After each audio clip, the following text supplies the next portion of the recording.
With the 2019 All-Star break coming to an end, the Warriors are in complete utter dominance of the NBA.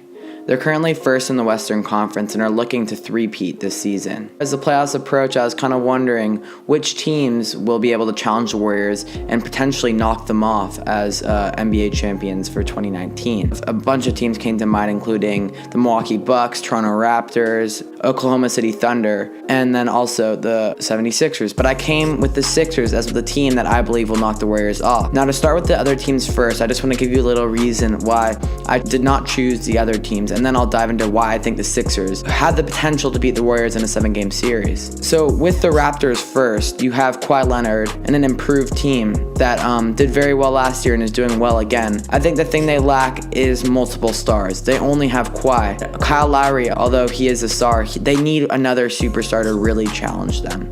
To challenge the Warriors. Next up, we have the Milwaukee Bucks. I was looking at them. They've got great players. I love the Mirotic trade. That was a great trade for them. Giannis is having an MVP type season. Many have him pegged to win MVP right now. And then you have the likes of Chris Middleton making the All-Star game, playing well, just hit a big shot yesterday. The problem I have with the Bucks is the lack of experience. The Bucks are yet to win a first-round playoff series, so I can't see them making it all the way to the Eastern Conference, winning the Eastern Conference, and then winning the NBA championship. You need more experience. It took the Warriors several years before they broke through, and I think for the Bucks, it's going to have to take a little more time for them to really work it out. But I do believe they have a good team going forward, and I would say maybe depending on how they do this year, if the Warriors were to stay together, maybe they could beat them next year. I think in terms of players, they had the best matchup, but I don't believe they have the experience. That brings me to OKC, a very experienced team which has the likes of Paul George and Russell Westbrook, and I think what they bring is something that both Toronto and Milwaukee can't bring, is they have two bona fide superstars. Paul George is currently in the MVP race, having his best season yet, and I would have to say Russell Westbrook, as a true point guard and facilitator, is having one of his best seasons yet. He's giving up the ball more, taking less shots. That said, Westbrook is very inefficient. He's not shooting very well from behind the three-point arc or at the free throw line. He's just been struggling in terms of shooting. I think overall the team's improved, but still you don't have enough pieces around them, I think, to really go for a run. Although you have Dennis Schroeder and Steven Adams, I don't really see that team being something that can knock off the Warriors. They're just not enough supplemental pieces there to really take over. But credit to OKC also for their defense. Defense is one of the best in the league. That brings me to my selection as the team that is most likely. Remember, most likely. I'm not saying they're going to beat the Warriors.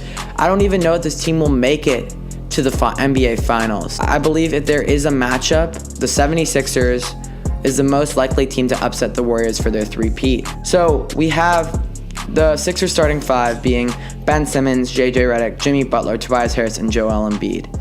And this team is just stacked with talent, right? All these players are either all-stars or borderline all-star players. If you go through that list, Joel Embiid's averaging 27, 4 and 14, so he's an MVP candidate. You have Tobias Harris, who's 19, 3 and 8. The way I'm saying points, assists, rebounds. Shooting 40% from three-point range. Jimmy Butler, 19, 4 and 5, 36% from three-point range. JJ Redick, 19, 3 and 2, shooting 39% from three-point range. And then you have Ben Simmons, a 6'10 point guard, 17, 8 and 9.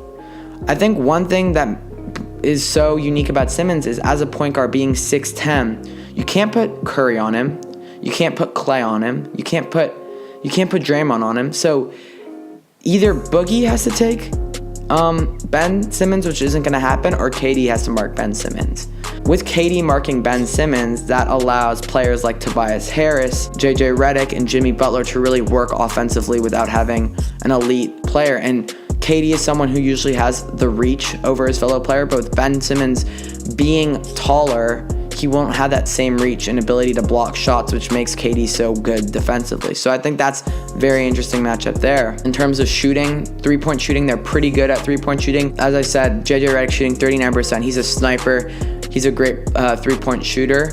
Obviously, they're never going to match the Warriors in terms of three-point shooting, as the Warriors are definitely the best three-point shooting team in almost history. But the likes of Tobias Harris, Jimmy Butler, JJ Redick, they all make up for that. It kind of allows someone like Embiid and Simmons to operate more in the post. In terms of matchups, let's just go by matchups. So I'm assuming Redick would mark Curry. Although we all know Stephen Curry is the better player, JJ Redick does bring some interesting things to the table. As I said before, great three-point shooter. He's also 9th in the NBA in defensive win shares. So Redick is one of the best defenders in the league and would challenge Curry every single night. So I think that's a great matchup. In terms of Clay, I assume Jimmy Butler would be marking Clay. Jimmy is also a great defender, right?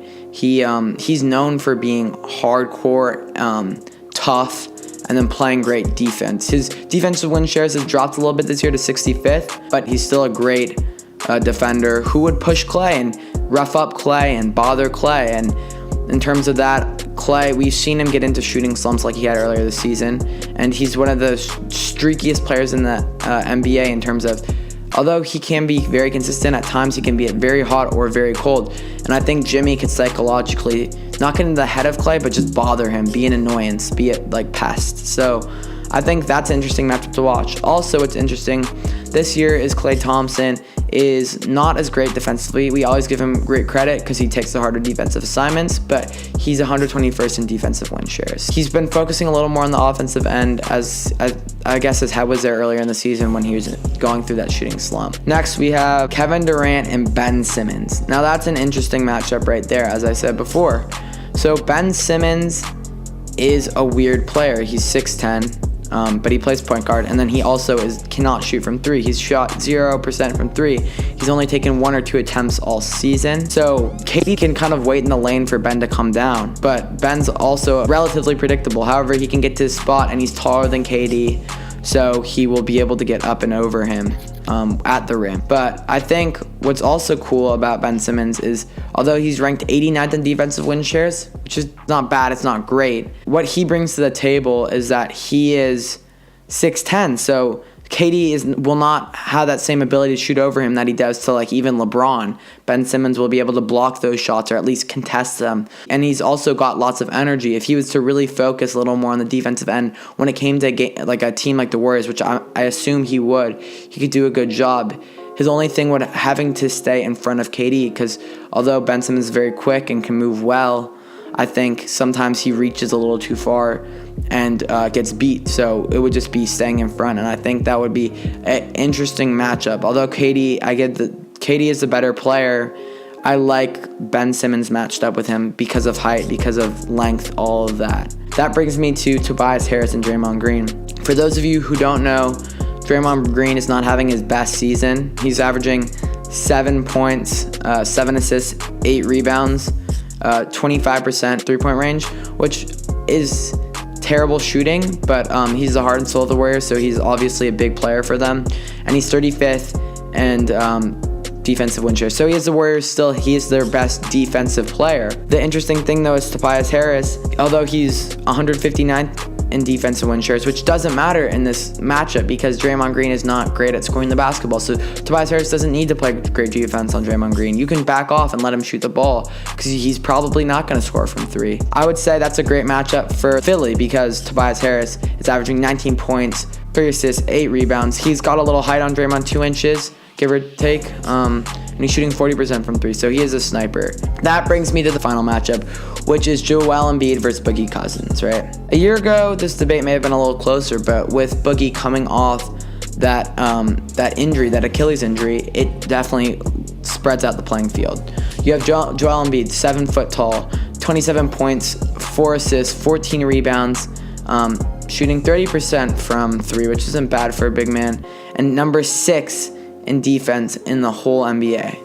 So he's a great defender. He plays both sides of the ball. One of the best players in the league right now, and certainly one of the most talented. Then you have Boogie, who's 6'11". He's averaging 14 points, 4 assists, 7 rebounds, and shooting 29% from three.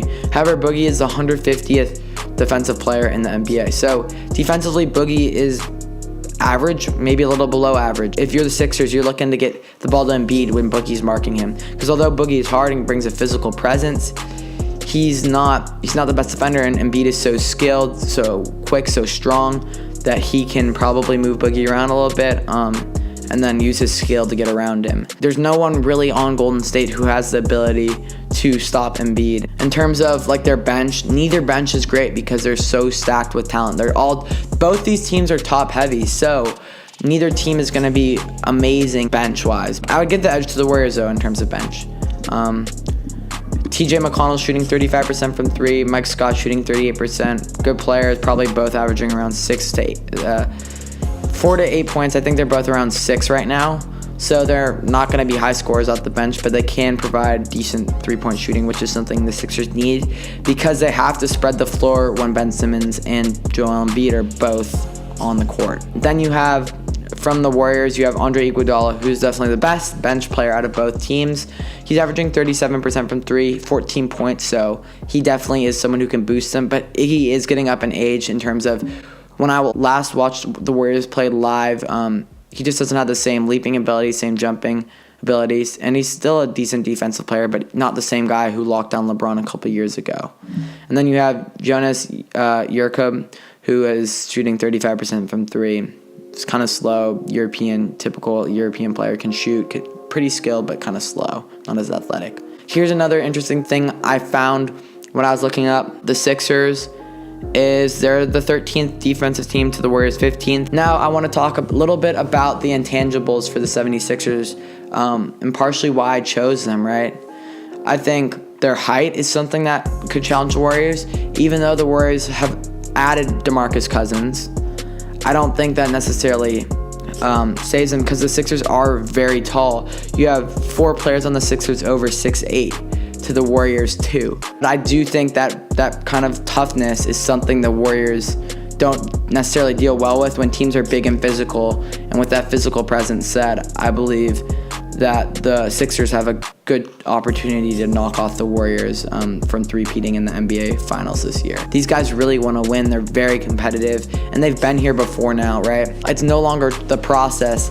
It's win now. That's why they went out and got Jimmy Butler, Tobias Harris. There is this mentality in Philly that it's time to win. However, though, I would have to say that I do not know that the Sixers will make it out the East. They're currently 4th in the East with a 38-20 record, and they haven't necessarily been playing their best. Embiid just has a little knee injury that's not looking to be long-term, but could nag him into the season. If the Sixers and the Warriors were the finals, I would still say the Warriors probably in 6 or 7 games, but it wouldn't like blow my mind or surprise me if the Sixers were to beat them, whereas if the Warriors in any other 7-game series, I would be absolutely mind blown if they were to lose. So I would just say watch out for this matchup. Hope you guys enjoyed this style of video. Let me know. I want to do more stuff coming in the future. Follow me at the Fergie Time podcast and let me know what you guys think in the comments. Who you guys think has the potential to knock off the Golden State Warriors. Take it easy. Peace.